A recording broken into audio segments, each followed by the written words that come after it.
10 ఏళ్ల వయసున్న బాబుని తన ఆంటీ తన ఎదురుగానే డ్రెస్ విప్పేసి నేను అందంగా ఉన్నానని అడుగుతుంది. ఆ క్వశ్చన్ కి రిప్లై వచ్చిన ఆన్సర్ విని ఆంటీ మైండ్ బ్లాక్ అయిపోయి షాక్ లోంచి బయటికి తేరుకోవడానికి చాలా టైం పడుతుంది. అలాంటి ఆన్సర్ ఆ కుర్రోడు ఏమిచ్చాడు? స్టోరీ చాలా ఇంట్రెస్టింగ్ గా ఉంటుంది. ఇలాంటి మరిన్ని ఇంట్రెస్టింగ్ వీడియోస్ కోసం ఈ వీడియో లైక్ చేసి వెంటనే మన ఛానల్ సబ్స్క్రైబ్ చేసుకోండి. మూవీ ఓపెనింగ్ లోనే ట్రైన్ లో వచ్చిన 10 ఏళ్ల కుర్రోడు మన హీరోని చూపిస్తూ ఉంటారు. ఇతని పేరు మాన్యువల్. తన రిలేటివ్స్ ఇంట్లో ఉండడానికి వస్తాడు. అయితే తన ఫ్యామిలీని వదిలేసి రావటం హీరోకి ఏమాత్రం ఇష్టం ఉండదు. హీరో మదర్ ఫాదర్ డైవర్స్ తీసుకుంటున్నారు. సో దాని కారణంగా హీరోని ఈ రిలేటివ్స్ ఇంటికి పంపిస్తారు. స్టేషన్ లో ట్రైన్ వెళ్ళిపోతుంది. మనుషులందరూ వెళ్ళిపోతున్నా సరే తను రిసీవ్ చేసుకోవడానికి ఎవరు రారు. అలా వెయిట్ చేస్తున్న చాలా సేపటికి తన అంకుల్ తను రిసీవ్ చేసుకోవడానికి వస్తాడు. అలా హీరోని ఇంటికి తీసుకెళ్లిన తర్వాత ఇక్కడ హీరోకి అర్థం అవుతుంది ఇది ఒక పెద్ద ఉమ్మడి కుటుంబం అని, అలానే ఇక్కడ ముగ్గురు బాబాయిలు కలిసి ఉంటారని. హీరోని ఒక బాబాయ్ ఒక నెల, ఇంకో బాబాయ్ ఇంకో నెల, అలా ముగ్గురు బాబాయిలు 3 నెలలు వాళ్ళ ఇంట్లో ఉండాలని కండిషన్ పెడతారు. అలా ఫస్ట్ హీరోని రిసీవ్ చేసుకోవడానికి వచ్చిన ఆయన టర్మ్ వస్తుంది. ఇక హీరో వాళ్ళ బాబాయ్తో షాప్ కి వెళ్తాడు. వాళ్ళ బాబాయ్ది టైలరింగ్ షాపు. కానీ ఇక్కడ అందరూ అమ్మాయిలు పనిచేస్తూ ఉంటారు. అంతేకాదు వాళ్ళ బాబాయ్ వచ్చిన అమ్మాయిలతో చాలా ఫ్లర్ట్ చేస్తూ మాట్లాడుతుంటాడు కూడా. ఇదంతా చూస్తూ సైలెంట్ గా ఉండిపోతాడు హీరో నవ్వుకుంటూ. ఇప్పుడే ఇక్కడికి వాళ్ళ బాబాయ్ కూతురు వస్తుంది. ఇక ఫస్ట్ టైం అమ్మాయిని చూడటంతోనే మనోడు చాలా ఆనందపడిపోయి ఏవో ఊహించుకుంటాడు. ఆ అమ్మాయితో ఉండటం హీరోకి చాలా నచ్చుతుంది. ఆ నెక్స్ట్ సీన్ లో వాళ్ళ బాబాయ్ సిటీకి దూరంగా ఒక మంచి లొకేషన్ దగ్గర తీసుకువెళ్లి పెయింట్ వేయమని చెప్తాడు. అలా వీళ్ళు పెయింట్ వేస్తున్న టైంలో ఒక ఓల్డ్ మ్యాన్ వచ్చి చాలా వింతగా ప్రవర్తిస్తూ తన దేవుణ్ణని తనకు తినడానికి ఫ్రూట్స్ కావాలంటంతో హీరో అతనికి ఫ్రూట్స్ ఇస్తాడు. అయినా సరే తను ఈ ప్రపంచాన్ని శాసిస్తున్నాడని ఏదేదో మాట్లాడుకుంటూ అక్కడి నుంచి వెళ్ళిపోతాడు. అయితే ఇది చూసిన ఈ ఇద్దరు పిల్లలు చాలా భయపడతారు ఆ రోజు. ఇక అక్కడి నుంచి ఇంటికి వచ్చిన హీరోకి వాళ్ళ బాబాయ్ కొత్త కొత్త విషయాలు నేర్పిస్తూ డాన్సులు, టైలరింగ్, పెయింటింగ్ ఇవన్నీ నేర్పిస్తూ ప్రతి విషయాన్ని చెప్తూ ఉన్నా సరే హీరో ధ్యాస మాత్రం పక్కనే డాన్స్ వేస్తున్న తన బాబాయ్ కూతురు మీద ఉంటుంది. ఇక అది అబ్జర్వ్ చేసిన తన బాబాయ్ కూతురు హీరోని కూడా మెల్లగా ఇష్టపడటం స్టార్ట్ చేస్తుంది. ఇక ఇలా వీళ్ళిద్దరు స్నేహంలో ఒకరోజు హీరో చాలా ఫీల్ అవుతూ బాధపడుతూ ఉంటాడు. తన మదర్ ఫాదర్ విడిపోతున్నారని. ఇక ఇది విన్న వసంత నువ్వు బాధపడ మాకు, నేనెప్పుడు నీతోనే ఉంటాను, ఆనందంగా ఉంచుతాను నిన్నని తనకి ప్రామిస్ చేస్తుంది.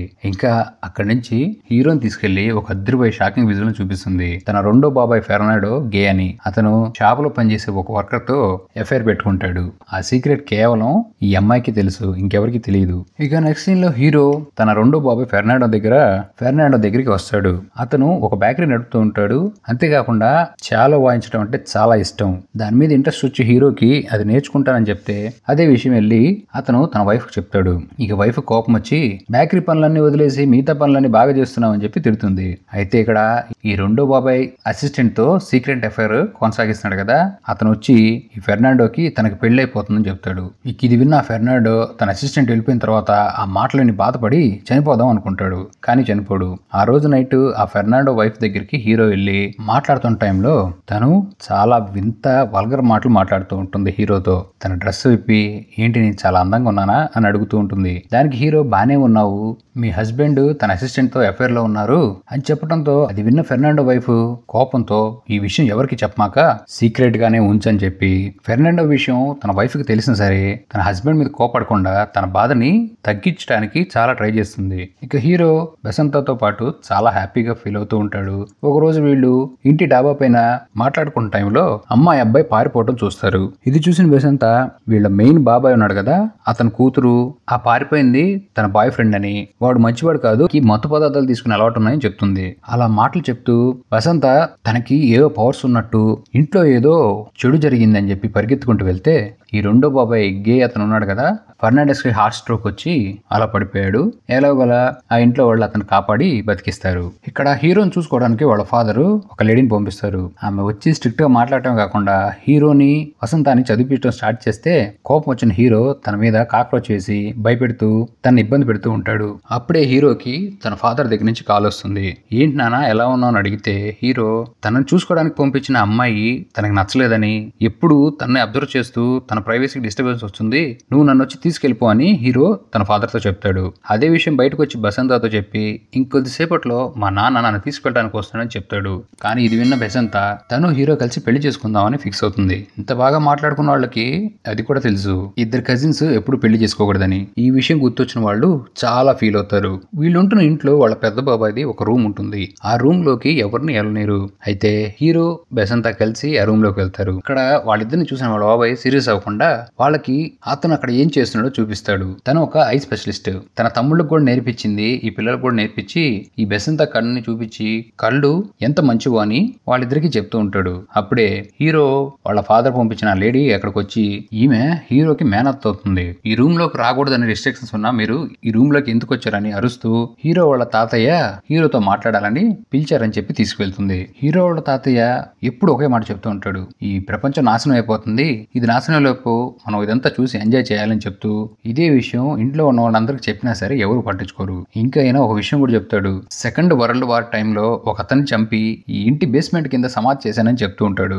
ఇంకా ఇంటి కింద చాలా రాజమార్గాలు ఉన్నాయి, రాజుల సంపద కూడా దాచిపెట్టుందని చెప్తూ ఏం చెప్తున్నాను నేను, ఏ రాజులకు సంబంధించిందని చెప్పి అతనికి మతిస్థిమితం లేకపోవడంతో మాట్లాడుతూ నిద్రపోతాడు. ఈ తర్వాత హీరో ఆ డాబా పైన పరిగెత్తిన అమ్మాయి ఉంది కదా, అమ్మాయి పేరు లోలి, తన దగ్గరికి వెళ్లి తన బాయ్ ఫ్రెండ్ డ్రగ్స్ తీసుకుంటాడు, ఎందుకు అలాంటి వాడితో తిరుగుతున్నాను అడిగితే ఈ విషయం గురించి ఎవరికి చెప్పమాకు, మత్తు పదార్థాలు నా బాయ్ ఫ్రెండ్ గురించి ఎవరికైనా చెప్తే బాగోదని సీరియస్ గా చెప్పి అక్కడి నుంచి వెళ్ళిపోతుంది. కానీ ఈ లోలికి తెలియని సంగతి ఏంటంటే తన బాయ్ ఫ్రెండ్ మత్తు పదార్థాలు తీసుకుంటాడని ఆ ఇంట్లో ఉన్న వాళ్ళందరికీ తెలుసు. ఇక ఆ నైట్ అందరు కూర్చొని డిన్నర్ చేస్తున్న టైంలో హీరో వాళ్ళ మేనత్త కొత్త విషయాలన్నీ మాట్లాడటంతో అవన్నీ విన్న హీరోకి ఇంట్రెస్ట్ వస్తూ ఇంకా అడుగుతూ ఉంటాడు.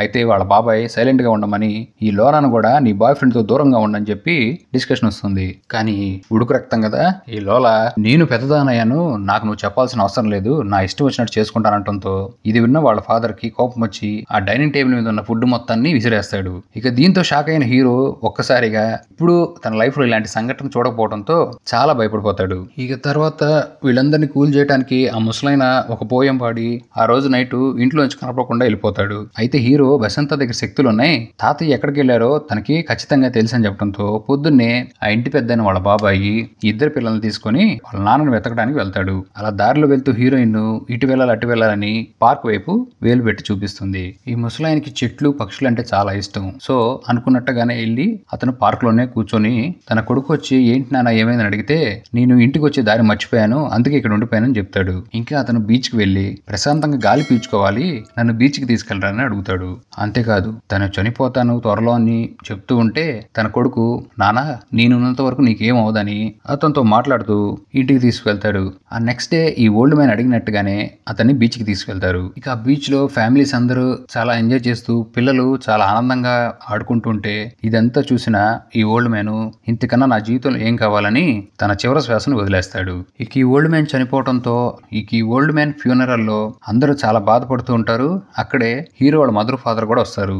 అయితే ఒకవైపు తన మదర్ ఫాదర్ తన ఇంటికి వెళ్ళిపోతారని ఆనందంగా ఉన్నా తను ఫెసంతాను వదిలేసి దూరంగా వెళ్ళిపోతున్నాడని బాధపడుతూ కూడా ఉంటాడు. ఫెసంతా కూడా హీరోతో దూరంగా ఉండాలనుకోదు, అందుకే తను కూడా చాలా బాధపడుతూ ఉంటుంది. ఇంకా హీరో అనుకుంటూ ఉంటాడు తన మదర్ ఫాదర్ కనుక ఈ రోజు రాకపోతే తన జీవితాంతం ఫెసంతాతో ఉండిపోవచ్చని. కానీ అలా జరగలేదు.